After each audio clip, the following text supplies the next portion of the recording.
சிவன் கோவிலை பாதுகாக்கும் 5 தலை நாகம் அது எங்கன்னு தெரியுமா?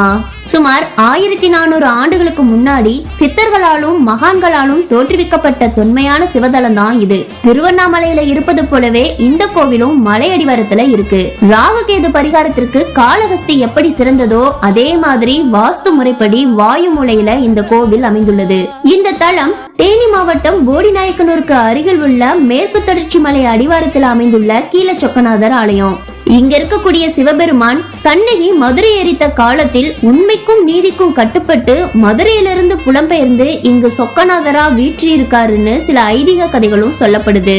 அந்த காலம் முதல் இந்த காலம் வர 5 தலை நாகம் ஒன்று இந்த ஆலயத்தை காவல் காப்பதாகவும் அந்த நாகம் தற்போது இருப்பதாகவும் நம்பப்படுது.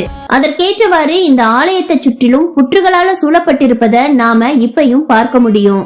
இந்த ஆலயத்திற்கு சொக்கநாதரை வழிபட்டா ராகுகேது தோஷம், கால சர்ப்ப தோஷம், நாகதோஷம், திருமண தடைகள் நீங்கும்.